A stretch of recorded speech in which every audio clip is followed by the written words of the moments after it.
Hello my beautiful souls, very good morning সবাইকে। চলে আসলাম একটা নিউ মিনি ব্লগ নিয়ে। সকালটা আজকে ছিল ভীষণই সুন্দর।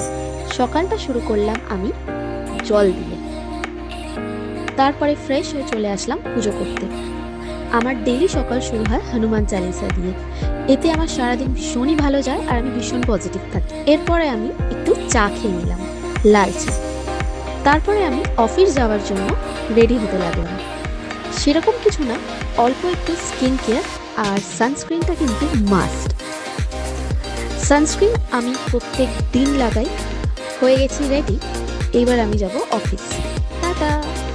হয়ে গেল অফিস ছুটি, বাড়ি ফিরলাম। তাড়াতাড়ি করে বাড়ি ফিরে আমি ফ্রেশ হয়ে গিয়ে ডিনার করতে বসে পড়লাম। ডিনারের মেনু কিন্তু ছিল ফুল ভেজ। তারপরে ফ্রেশ হয়ে গিয়ে হালকা নাইট স্কিন কেয়ার করে নিলাম। Tata, meet me again.